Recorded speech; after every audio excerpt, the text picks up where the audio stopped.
నా హైడ్రేషన్ కోసం I just trust one thing, ఫుల్గా వాటర్ ఉండే కంట్రీ డిలైట్ వల్ల పొలాచి కోకోనట్స్. సో ఇప్పుడే కంట్రీ డిలైట్ యాప్ డౌన్లోడ్ చేసుకొని ఆర్డర్ చేయండి.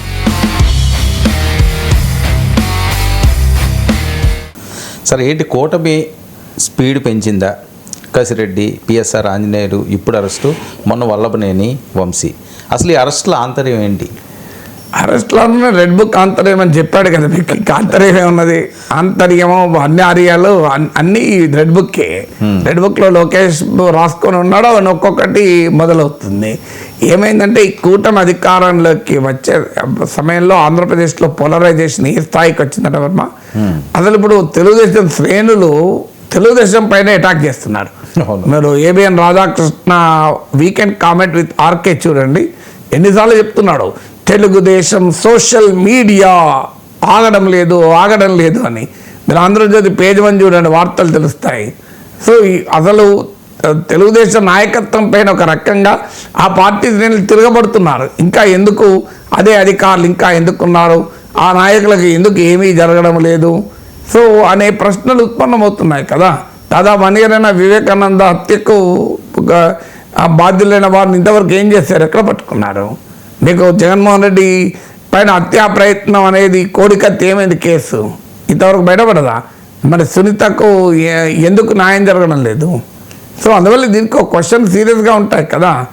ఆఖరికి మీకు వల్లభనేని వంశీ పైన కూడా నాకు తెలిసినంతవరకు కేసు చంద్రబాబు నాయుడు సతీమణి గురించి ఇష్టం వచ్చినట్టుగా మాట్లాడినది కాదు, అది వేరే కేసు. అది గన్నవరంలో పార్టీ కార్యాలయం పైన దాడి కేసు. మరి ఈ కేసు ఎందుకు పెట్టలేదు? దాడి ఈ కేసు దళితుడిపై దాడి ఒకటి, దళితుపై దాడి గన్నవరంలో పార్టీ ఆఫీస్ పై దాడి. మరి ఇదెందుకు కేసు పెట్టలేదు ఇప్పటి వరకు? అంత నీచంగా మాట్లాడితే ఎందుకు కేసు పెట్టరు? సో ఇవన్నీ క్వశ్చన్స్ వస్తున్నాయి, సీరియస్ క్వశ్చన్స్ వస్తున్నాయి. మాట్లాడుతున్న మీడియాలో వస్తున్నాయి తప్ప పెద్దిరెడ్డి రామచంద్రారెడ్డి భూ ఆక్రమణ అని రోజు టీవీలలో వస్తాయి. మరి ఏమైంది పెద్దిరెడ్డి రామచంద్రారెడ్డి చర్య ఎక్కడ పోయింది? విజయసాయి రెడ్డి అయితే ఇప్పుడు అస్మదీయుడు అయిపోతున్నారు రోజు చూస్తుంటే.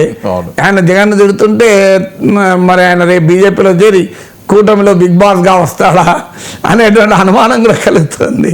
సో ఇవన్నీ ఎక్కడికి పోతున్నాయి అనేది క్వశ్చనే కదా.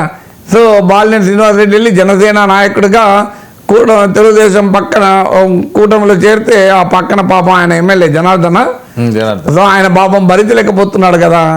సో ఇవన్నీ మనం కళ్ళారా చూస్తున్నాం కదా ఏం జరుగుతున్నాయి అనేది. సో అందువల్ల ఇవన్నీ జరుగుతుంటే తెలుగుదేశం శ్రేణుల్లోనే ఒక అసహనం మొదలైంది. ఇంకెంతకాలం ఇది? మరి మనమే విమర్శించాం కదా, మనమే ఇదంతా అన్నారు, వీళ్ళంతా బహిరంగంగానే తిరుగుతున్నారు, వీళ్ళు ఎవరికి ఏమీ ఎందుకు కావడం లేదు, ఎవరో చిన్నుని పట్టుకుంటున్నారు, సో పెద్దలను పట్టుకుంటలేరు అనేది విమర్శలు వచ్చాయి కనుక కసిరెడ్డి, మీకు వల్లభనేని వంశీ, పోసాని కృష్ణమురళి, పిఎస్ఆర్ ఆంజనేయులు, అనంతబాబు ఈ కేసులంతా మరి దుమ్ముదులుపడం మొదలైంది.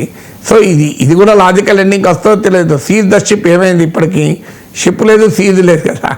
సో పవన్ కళ్యాణ్ వెళ్ళి ఆ బియ్యం పట్టుకుంటే ఇంతవరకు ఏమైంది? పేరు నాని బియ్యం అన్నారు, అది పేరు నానికి ఏమైంది? ఏం కాలే కదా. విజయసాయి రెడ్డి మొత్తం విశాఖపట్నం భూములన్నీ ఆక్రమించేశాడు, ఏం కాలే కదా. పెద్దిరెడ్డి రామచంద్ర భూములన్నీ ఆక్రమించారని ఏం కాలే కదా. అసలు ద్వారంపూడి సవాల్ విసిరి దారంపూడి ఏమన్నాడు? బ్రహ్మాండంగా ఉన్నాడు. దారంపూడి దారం దగ్గర కూడా పోలేదు కదా. సో మీకు అదంతెందుకు, మీకు ఫైబర్ గ్రిడ్లో భయంకరమైన అవినీతి అన్నారు. ఈ ఫైబర్ గ్రిడ్లో ఎవరు ఉద్యోగం పోయింది? తెలుగుదేశం పార్టీకి 3 ఏళ్ల పాటు ప్రతి టీవీ ఛానల్కి వెళ్ళి జగన్ అటాక్ చేస్తూ టీడీపీని సమర్థించిన జీవిరెడ్డి ఉద్యోగం పోయింది కదా. ఉద్యోగమే కాదు, ఆయన పార్టీకే దూరం చేశారు కదా. కనీసం ఆయనకు చంద్రబాబు నాయుడు లోకేష్ ఫోన్ చేసి కూడా మీరు ఉండండి పార్టీకి మేము చూసుకుంటామనే హామీ కూడా ఇవ్వలేదు. వెరీ అన్ఫార్చునేట్ కదా. నాకు చెప్పండి, జీవిరెడ్డిని చంద్రబాబు నాయుడు లోకేష్ ఫోన్ చేశారు, మాట్లాడారా? 3 ఏళ్ల పాటు కదా ఆయన డిఫెండ్ చేసింది. సో ఇది కల్లారా జరుగుతుంది కదా. సో జీవిరెడ్డిని తొలగించారు తప్ప ఫైబర్ గ్రిడ్లో వైసీపీ వాళ్ళ మీద చర్యలు ఏవి ఎక్కడున్నాయి? సో అందువల్ల ఇవన్నీ జరుగుతున్నప్పుడు చూస్తున్నప్పుడు తెలుగుదేశం శ్రేణుల నుంచి అసహనం మొదలైంది. అందువల్ల ఈ యాక్షన్ మొదలైంది. ఈ యాక్షన్ లాజికల్ ఎండ్కి రావాలి కదా.